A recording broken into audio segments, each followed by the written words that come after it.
I've had these shoes for a little over 2 weeks and they currently have over 100 miles on them. I've posted 2 videos on these shoes, the first being my initial impressions and the second comparing them to the previous models. I've gotten numerous questions and I want to address them all in this video. Now, wearing these for 2 weeks has made me change a few of my initial impressions, so that's where we're going to start, with the not so great things. Now, my first con would definitely have to be the tongue.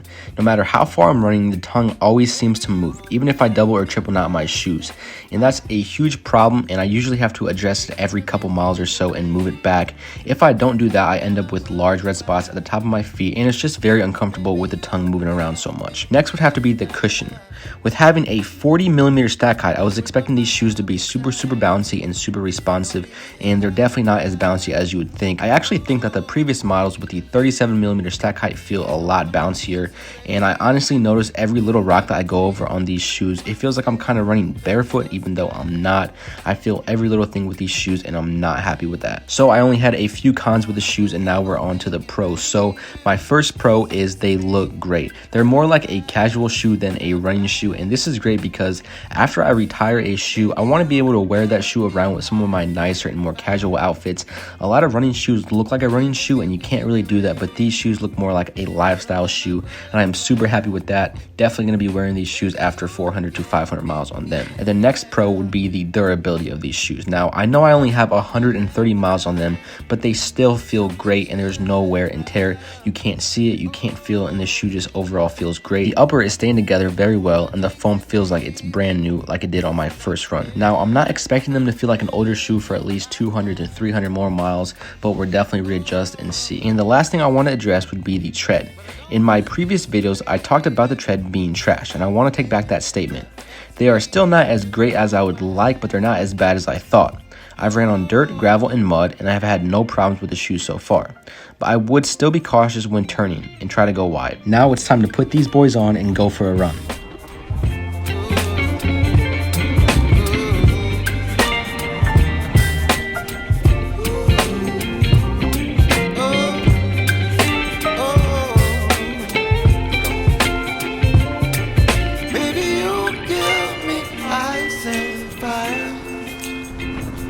You're chilling when the rain. You're some kind of butterfly.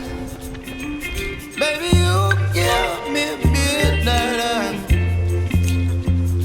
You whip up my appetite. Don't leave me here high and dry. Baby, you give me ice and fire. You're channeling wind and rain. You're some kind of butterfly.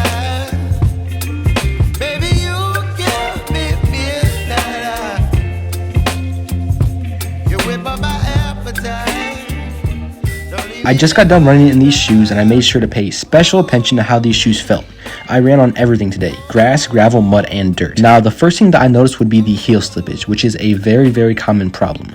Now, it didn't really affect me today, but it is not something that you want to have to deal with on a continual basis with a mileage shoe. The next thing I noticed was on the grass. The grass was very aggressive and I felt like these shoes didn't do a good job on it. With the tongue moving around and my heel not being locked in place, I felt like my foot was not secured in the shoe and it kept wobbling back and forth, which is something that can cause injury if you're not careful with that, so that is definitely a no for me.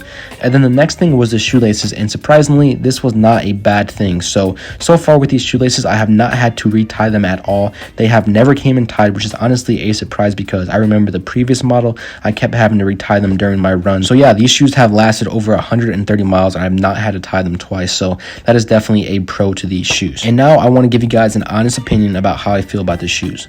So overall, I give them a 6 out of 10. They're a comfortable, good-looking shoe that gets the job done. They definitely have some things to work on, like the tongue being loose and the heel slippage. If you're wondering if you should get the new shoes, I would say this: if you have the previous version, I'd say stick to those. There's no point of buying these shoes since there's not enough differences to make these shoes worth it. And if you're curious and don't have any of the previous versions, I would say go ahead and get them. But make sure you keep your receipt because you might want to be able to take them back in the future. Alright guys, that's going to be it for my video about the Nike Invincible 3s after 100 miles. I really do hope you guys enjoyed and got something out of the video. And like I said before, it's always your decision whether you guys want to get the shoes or not. I can just help guide you guys there. So remember, if you do get these shoes, make sure you keep the receipt because you can always take it back within a certain amount of time depending on where you get them from.